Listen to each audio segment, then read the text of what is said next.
지금으로부터 497년 전 독일 동부 지역의 위텐베르크에서는 마틴 루터의 개혁운동이 시작이 되었습니다.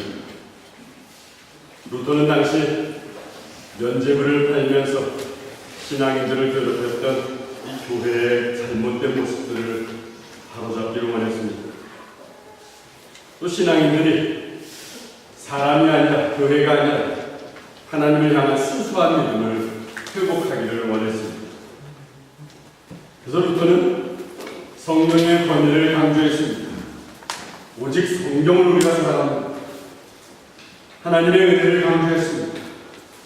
하나님의 은혜를 우리가 살아가는 것입니다. 그리고 믿음을 강조했습니다.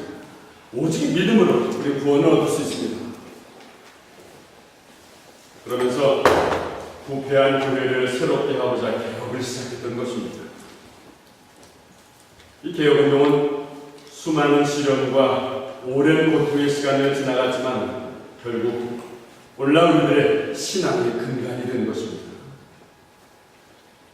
이런 종교개혁을 기념하며 주일 예배를 드리는 오늘 우리는 누가복음의 말씀을 본문으로 읽었습니다.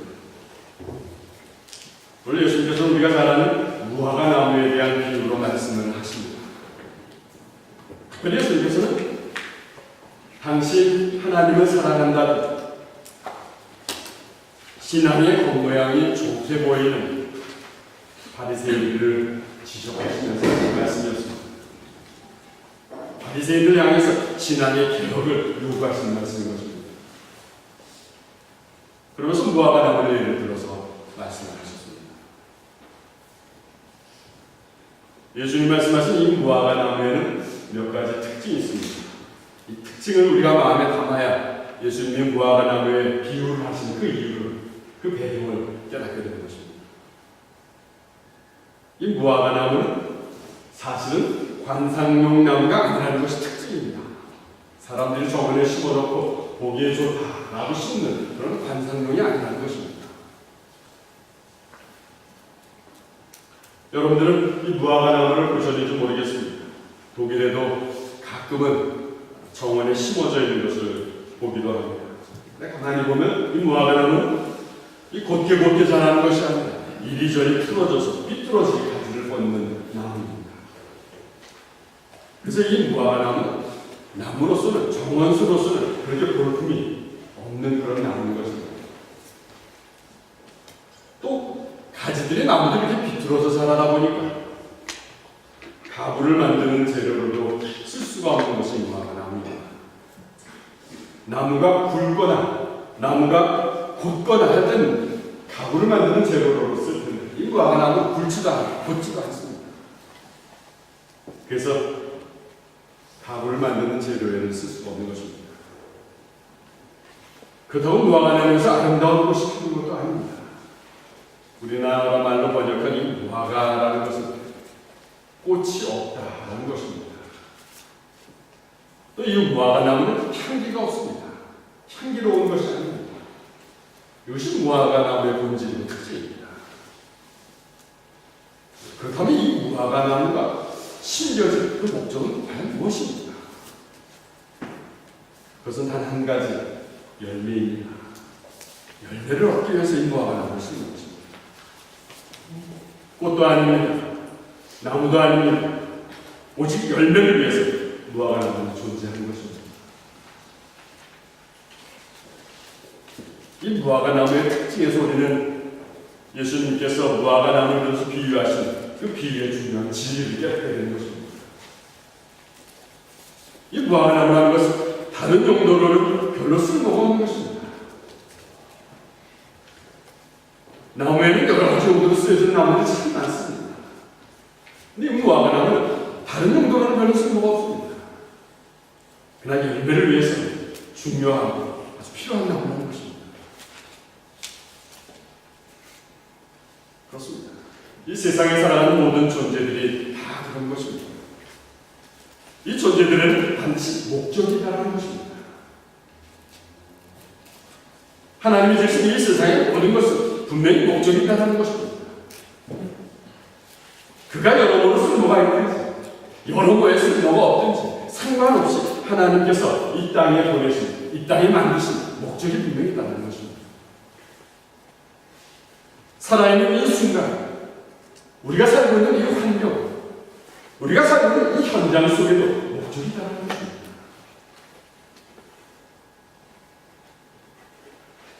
근데 사람들은 이 하나님의 목적을 종종 잊어버립니다. 내가 살고 있는 이 순간, 내가 잠시 있다가 언젠가는 떠나게 될 것이다 하고 생각하는 것입니다. 그래서 중요하지 않은 것이라고 생각합니다. 그러나 하나님의 목적에는 그렇지 않은 것입니다. 하나님의 목적에는 현재 내가 살고 있는 이 환경, 현재 내가 살고 있는 이 현장 속에도 하나님의 목적이 담겨 있다는 것입니다. 하나님께서는 어느 누구도 필요하지 않은 사람이 없습니다. 어느 환경이든지, 어느 때이든지, 어느 현장이든지, 어느 누구도 필요하지 않은 사람이 없다는 것입니다. 하나님께서는 그 사람도 지금 이 현장 속에 꼭 필요하게 두신 것입니다. 그리고 그 사람을 통해서 그만이 맺을 수 있는 열매를 맺어가기를 소원하신 것입니다. 우리의 환경과 우리의 삶 속에 그래서 우리만이 맺을 수 있는 열매가 있어야 한다는 것입니다.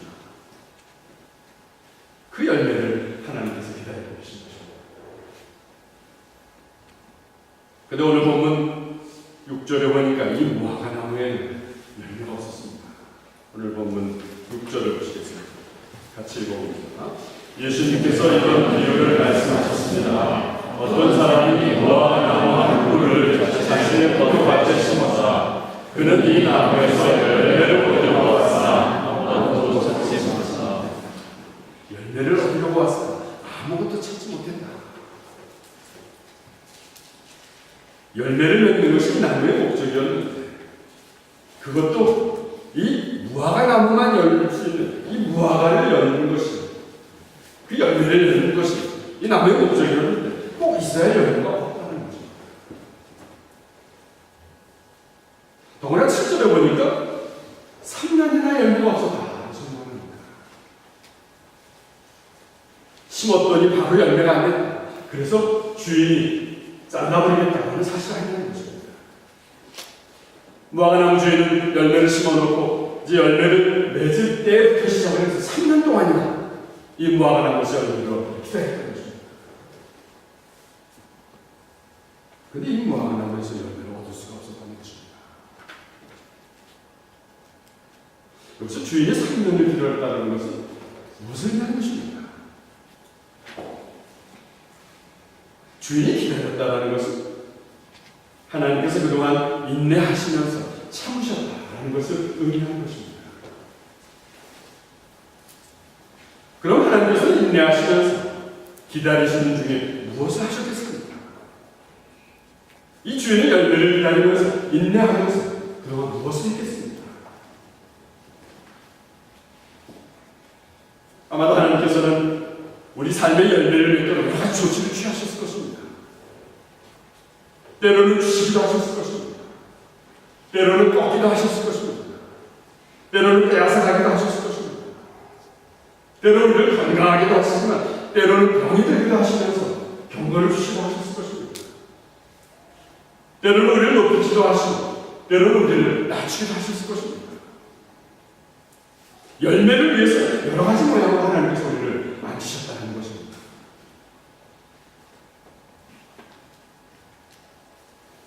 구약 성경에 기록되어 있는 것처럼 이스라엘이 하나님을 버리고 우상의 마음을 빼앗길 때도 하나님은 참고 인내하셨습니다. 그러나 이스라엘은 하나님이 이러한 인내를 가볍게 여기고 무시를 합니다. 그런데 이스라엘이 계속해서 하나님을 무시하고 잘못된 길로 나아갈 때는 어떻습니까? 더 이상 참지 않으시는 것입니다. 우리가 잘 아는 노아의 홍수 사건이 그랬습니다. 하나님께서는 인간의 죄악에 대해서 홍수를 심판하십니다. 또 바벨탑이 무너진 사건이 그랬습니다. 인간의 언어로 하나님, 그들이 하나님보다 더 나으려고 얼마나 마음이 높아졌는지 모릅니다. 그래서 바벨탑을 무너뜨리면서 그 인간의 언어를 흩으셨습니다. 또 아브라함 시대에는 어떻습니까? 이 소돔과 고모라를 멸망시킨 하나님이셨습니다. 특별히 우리는 출애굽기 33장에 기록되어 있는 금송아지 사건을 잘 알고 있습니다. 상황은 이스라엘이 주빌곤디를 넘기면서 하나님의 도우심으로 이집트를 겨우 빠져나왔습니다. 이집트를 빠져나와서 이제 살만한 상황이 되었습니다. 자유의 상황으로 이제 살아가는 상황이 되었습니다. 그런데 이스라엘이 시내산 주변에 도착해서는 금송아지를 만납니다. 이집트를 이끌어내는 것이 하나님이 아니라 금송아지라는 것입니다. 이 금송아지가 우리를 꺼내주신다. 이 금송아지가 우리를 안전하게 해줄 것이다. 이 금송아지가 우리를 잘 살게 해줄 것이다. 하나님은 눈에 보이지 않지만 이 금송아지는 우리 눈에 보이는 것이다. 이스라엘이 이 금송아지를 만들어 놓고 얼마나 좋아했는지 모릅니다. 이것을 보신 하나님은 이스라엘을 더 이상 용납하실 수가 없었던 것입니다. 하나님께서 선택 있는 백성임에도 불구하고 주변의 나라들에게 공격을 당하게 하고 포로로 끌려가게 하는 그 상황이 바로 이런 상황인 것입니다. 이스라엘을 바라보는 하나님의 임계는 인내에 한계가 있다는 것입니다. 그러나 여러분들 오해하시지 마시기 바랍니다. 이 하나님의 한계라는 것은 하나님의 능력이 없어서 한계인 것이 아닌 것입니다. 우리 인간들의 끊임없는 잘못에서 오는 한계를 의미하는 것입니다.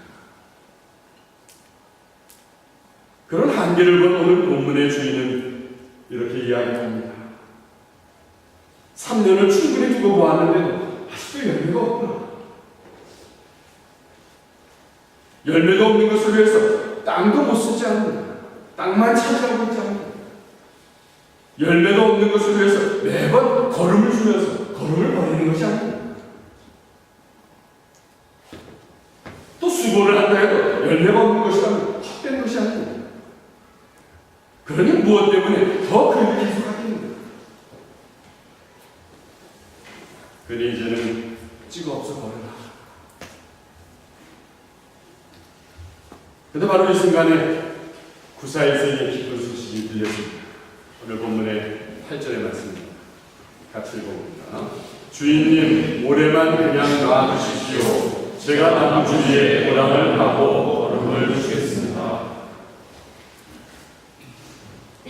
주인의 마음은 3년 동안 열매가 없어서 찍어 없애버리는 것이 주인의 마음이었습니다. 근데 그 무화과나무를 지키고 그동안 무화과나무를 돌봐온 과수원지기의 마음은 달랐습니다.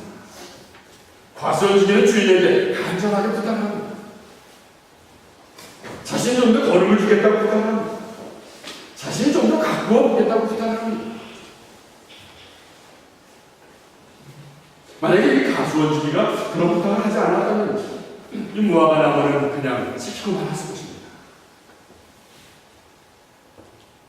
이것이 곧 복음이고 이것이 곧 기쁜 소식이라는 것입니다. 그렇습니다. 이것이 곧 예수님께서 우리를 위해 하신 역할인 것입니다. 하나님의 공의의 잣대로 보자면 죄를 지은 인간은 죽어야만 했습니다.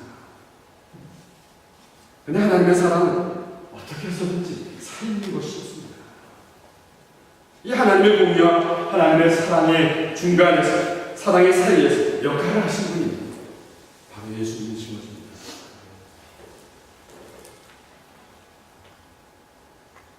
저는 오늘 8절을 묵상하면서 과수원지기의 마음을 새롭게 깨닫게 됩니다.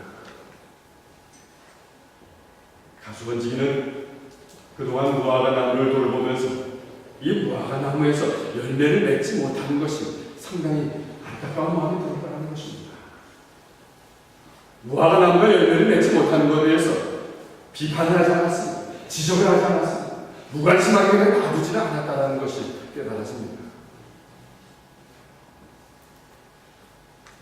과수원지기는 무화과나무가 열매를 맺지 못하는 상황을 처음부터 아예 열매를 맺지 못한 나무라고 판단하면서 내버려두지 않았다는 것입니다. 오히려 과수원지기는 이 무화과 나무가 잠시 병이 든 거라 맞다고 했습니다. 잠시 병이 든 거는 병만 잘 치료하면 열매를 맺게 될 것이라는 것입니다.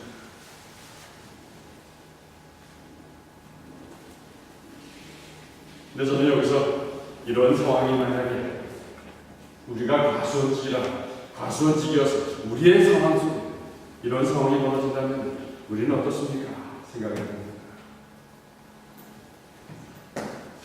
이런 상황이 우리의 상황이라면 대부분의 우리는 어떤 사람이 실수를 보게 되면서 어떤 사람이 열매를 못 맺게 되는 것을 보면서 선입관을 갖고 판단을 한다는 것입니다. 내가 그럴 줄 알았어. 원래부터 그런 사람은 그런 사람이었어. 그래 굳이 불리는 이제 어떻게 할 수가 없어. 다른 사람에게 나쁜 영향을 주기 전에 없애버려야 해.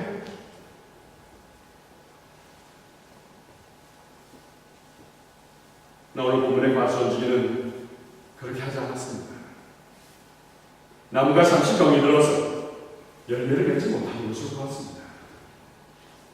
조금 잘못되어서 그렇지 좀 치료하고 좀 다른 방향으로 돌려주고 가는 것입니다.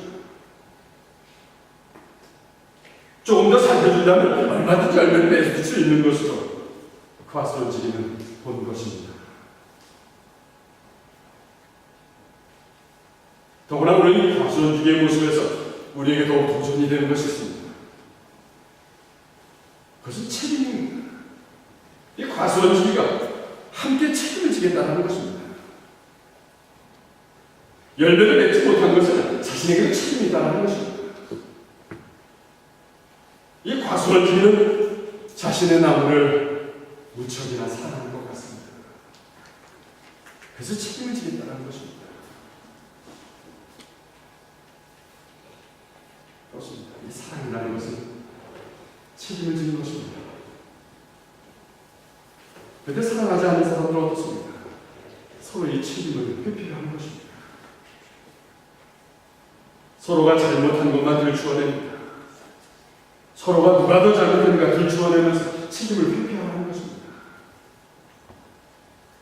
심지어는 자신이 나빠진 것도 상대방 때문이라고 주장합니다. 그러면서 책임을 회피하는 것입니다. 그러면 어떻습니까? 처음에 시작은 작았던 문제도 엄청나게 커지는 것입니다. 사랑하지 않는 사람들의 모습입니다. 그러나 사랑하는 사람들은 책임을 서로 나누어주려고 합니다. 책임을 서로 나누어주면서 문제를 해결하려고 하는 것입니다. 다른 사람의 잘못이 적어도 반은 나한테 있습니다. 그 책임을 나눠주려고 하는 것입니다. 이것이 사랑이라는 것입니다. 사랑이라는 것은 책임을 함께 지는 것입니다. 가난한 사람의 책임도 우리가 지는 것입니다. 병든 사람의 책임도 우리가 지는 것입니다. 실패를 하고 잘못한 사람들의 책임도 우리가 나눠지는 것입니다. 아프고 고통 중에 있는 사람의 책임도 우리가 같이 지면서 나눠지는 것입니다. 오늘 본문의 과수원지기는 자신의 책임을 회피하지 않았습니다. 이 무화과 나무가 원래 나쁘다고 핑계대지 않았어요. 자신이 좀 더 노력해보겠다고 부탁하고 있는 것입니다. 약속하고 있는 것입니다. 좀 더 노력해서 내가 돌보면 달라질 것입니다. 간청하고 있는 것입니다. 사랑하는 여러분, 여러분들도 여러분들의 주변의 누군가가 달라지길 원하십니다. 여러분들의 남편이 달라지길 원하십니다. 여러분들의 아내가 달라지길 원하십니다. 여러분들의 시어머니가 달라지고 여러분들의 며느리가 달라지길 원하십니다. 여러분들의 자녀들이 달라지고 그들을 올바로 키우기를 원하십니다. 여러분들의 주변의 친구들이 달라지길 원하십니다. 그렇다면 오늘 과시원지기처럼 내가 더 수고하겠습니다.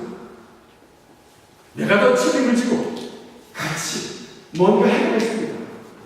결단해야 하는 것입니다. 아무리 생각을 해봐도 여기 있는 우리 모두는 사랑이 필요한 사람인 것 같습니다. 문화가 다른 이곳에서 사는 우리는 정말 사랑이 필요한 사람인 것 같습니다. 우리 모두는 자신의 출세를 계획하면서 왔습니다. 성공하는 삶을 살 것이라고 왔습니다. 잘 될 것이라는 목표를 가지고 이곳에 왔습니다. 그래서 훈련을 받지만 우리의 하루하루 순간순간은 날마다 자존심을 상하는 그런 순간들입니다. 상처를 받는 그런 순간순간들입니다. 그래서 사랑이 필요한 사람입니다. 예수님을 사랑하고 나를 사랑하는 사람들은 만나는 이 감격이 필요한 사람들입니다. 이 감격이라는 것은 우리로 하여금 예수님의 사랑을 느끼게 하는 것입니다. 예수님의 사랑은 상처가 치유되고 예수님의 사랑을 그래서 회복이 되는 것입니다. 그럴 때 열매를 맺게 되는 것입니다. 근데 지금 우리의 모습을 가만히 되돌아보시기 바랍니다. 내 희생으로, 내 수고로 우리 주변에는 어떤 열매가 맺고 있습니다. 나는 누구의 사랑으로 오늘 이곳에 있습니다. 나는 누구를 위하여 오늘도 희생을 하고 있습니다. 그동안 나만의 편리함을 위해서 살아온 것은 아닙니다. 그동안 나의 만족에만 급급해서 살아온 것은 아닙니다. 내가 재미있고 내가 좋은 곳에만 재미있게 산다고 그것을 위해서만 살아온 것은 아닙니다. 내 것만 고집하면서 내 것만 주장하면서 살아온 것은 아닙니다. 그래서 내 삶의 내 열매도 변변치 않은 것은 아닙니다. 그렇다면 우리는 우리의 이런 모습을 개혁해야 할 것입니다. 내 생각이 바뀌어야 할 것입니다. 내 생활도 바뀌어야 할 것입니다. 내 마음도 이제 점점 계속해서 내 삶에 잘못된 것들 그것에 저항하면서 변화해야 할 것입니다. 그렇지 않고는 그리스도인이라고 할 수 없을 것입니다. 그렇지 않고는 내 삶에 열매를 피게 할 수가 없을 것입니다.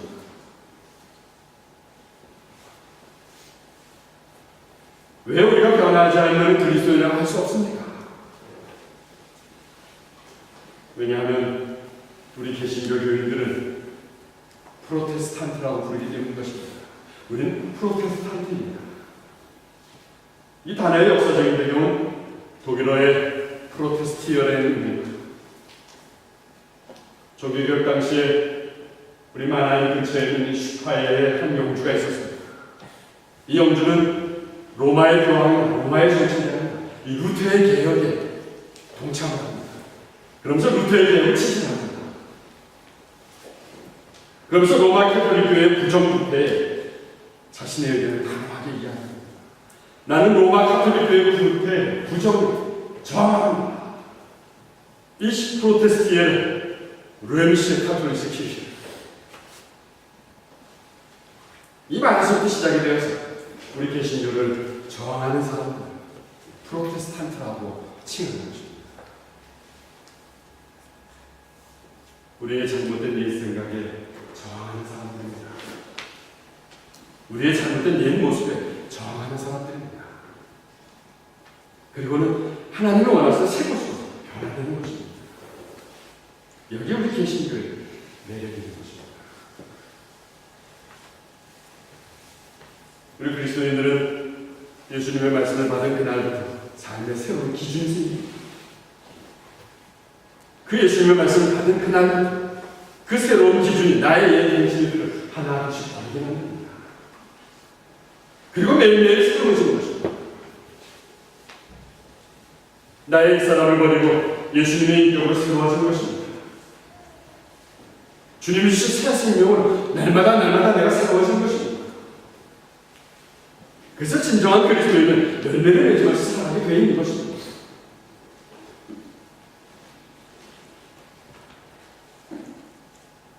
그런데 종교개혁이 497년이 지난 요즘 교회 모습들은 어떻습니까? 정말 안타깝고 정말 부끄럽기 짝이 없는 그런 모습들입니다. 누가 이 교회를 이렇게 만들어 놨습니까? 누구의 책임입니까? 누구를 탓하겠습니까? 누구를 정죄하겠습니까? 우리 모두의 책임입니다. 나의 책임입니다. 그 속에 우리도 있습니다. 그 속에 내가 있는 것입니다. 종교개혁주의를 기념하면서 예배드리는 오늘 우리의 모습이 열매가 없는 무화과 나무를 품고 책임지려는 이 과소원지기의 마음이어야 하는 깨닫게 되는 것입니다. 이제 우리는 나 스스로의 잘못된 옛 모습에 저항해야 할 것입니다. 나의 잘못된 옛 모습에 저항할 뿐만 아니라 우리 이웃의 아픔과 상처를 품어줘야 할 것입니다. 그들을 사랑으로 감싸주면서 책임을 같이 져야 할 것입니다. 그럴 때 우리 주변은 열매가 되는 것입니다. 이런 저와 여러분들의 삶이기를 주님의 이름으로 축원합니다. 기도하겠습니다.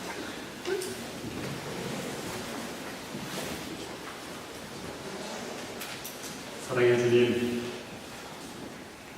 오늘 주님이 말씀하신 이 말씀을 묵상하면서 아직도 우리의 삶에, 아직도 나의 삶에 열매가 없는 옛사람의 모습임을 고백하게 됩니다. 그 옛사람의 모습에 날마다 저항하고 개혁하여서 새로워져야 하는데 아직도 머뭇거리고 아직도 주저하는 모습이 나의 모습임을 보게 됩니다. 주님, 그것에 날마다 저항하고 개혁하면서 새로워질 수 있도록 성령으로 나를 도와주시옵소서. 특별히 주님, 저희들이 갈등을 만들어내는 것이 아니라 갈등이 있는 곳에 우리들을 불러주시고 그곳의 아픔과 상처를 사랑으로 감싸며 책임을 함께 질 수 있도록 은혜를 우리에게 받게 주시옵소서. 우리의 가정들, 우리의 주변의 이웃, 우리의 공동체, 그래서 그 모습으로 개혁해 나가는 저희들이 있도록 성령으로 도와주시옵소서. 예수님의 이름으로 기도드렸습니다.